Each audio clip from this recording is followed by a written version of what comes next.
Good afternoon, everybody, and I want to just welcome you to our American Graduate Content Sharing Initiative Production Best Practices session.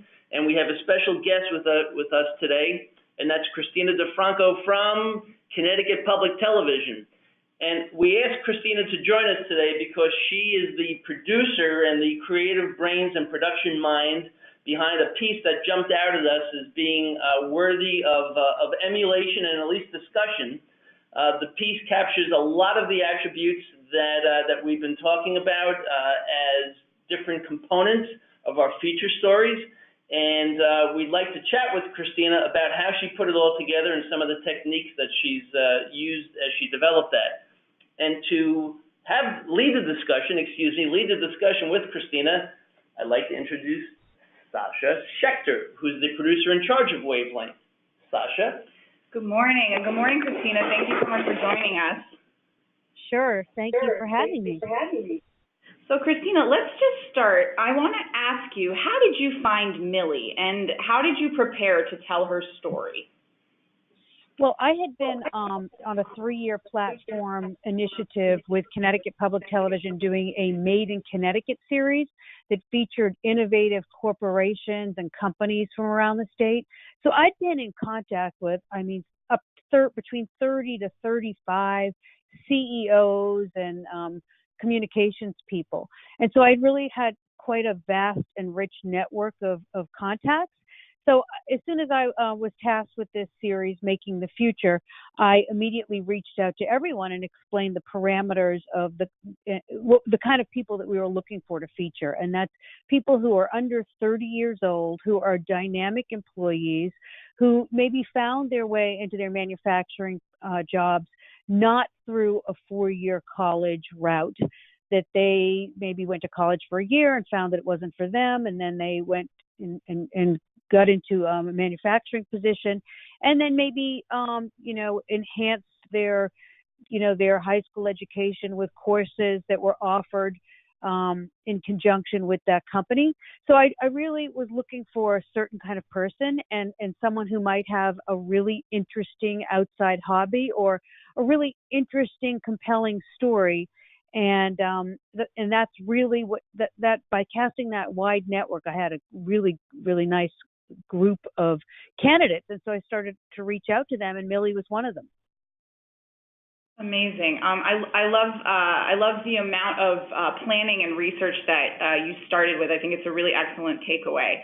Can you talk to us a little bit about what you did before you arrived to shoot the segment? What was some of the work that you did to prepare for your shoot day?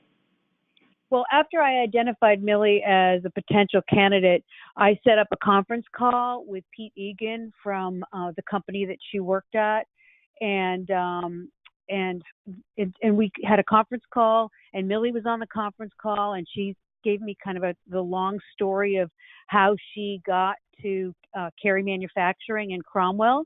And, she had quite an interesting story. She came from Puerto Rico, and she moved to Hartford when she was 12, and she was familiar with CNC machines just because her uncle in Puerto Rico had them, and he had kind of showed her the ropes when she was really little. So she had an interesting story. And, Carey said, you can come in.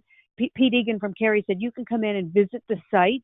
And I said, I thought that would be a good idea. So I do this now on every segment that I do. I go to the manufacturing facility. I meet the people that I'm going to be interviewing. I have long conversations with them. They show me what their typical day is like, and we kind of move around on the factory floor. So I have a really good sense of what the visuals are and what little scenes we can create and who some of the people that they will be interacting with, so that when we show up with the camera crew and the audio person on the day of the shoot, we have a really clear idea of what we're going to get, so we can kind of move through it very methodically.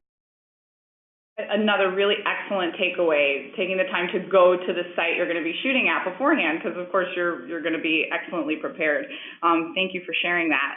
So on your shoot day, what did you do to make sure that you captured this story that you had so carefully researched and planned out, and you really understood Millie before you got to the site? So once you got there, what were some of the best practices that you employed to capture that story, and particularly given the fact that you were not going to use voiceover during the segment? Right. So the narrative so everyone that I interview really has to drive the narrative. So I have a list of questions, and I just have them, I write them down, just sort of to make it sort of my own sort of mental checklist. It's not like I'm going through questions when I'm interviewing Millie. I have a conversation with someone, and I just want to make sure that I hit all the key points in the pre-story, in the pre-production.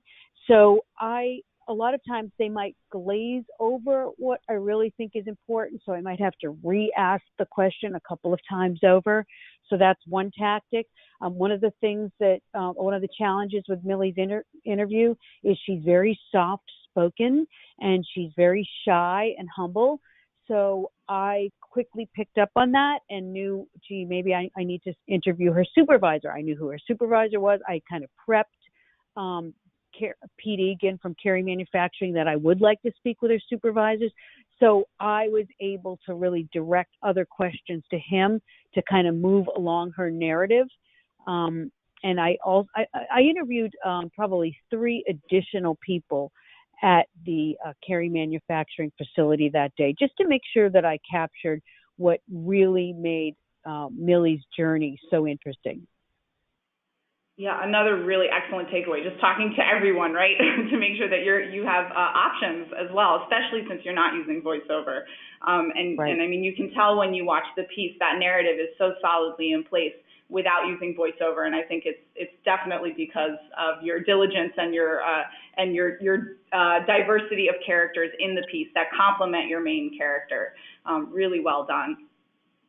Any tips for making sure that you capture somebody's entire story when you only have one shoot day to work with?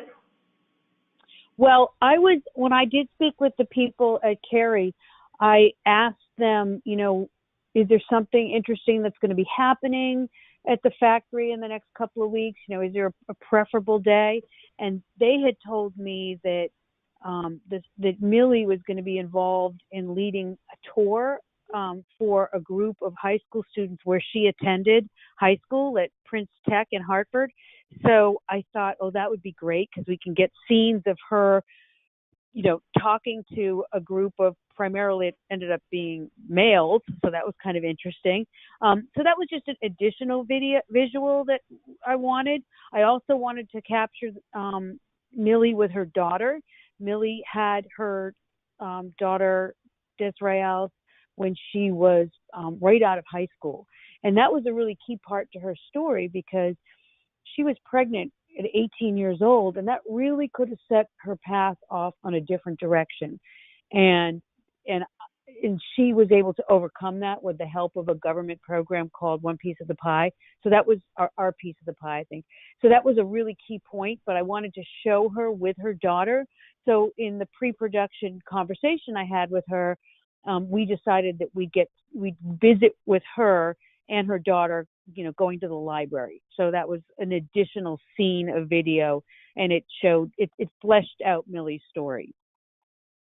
Yeah, excellent. And you do manage to capture Millie in a couple different spaces, which I think really livens up the piece, and it makes it really feel like Millie, her whole story.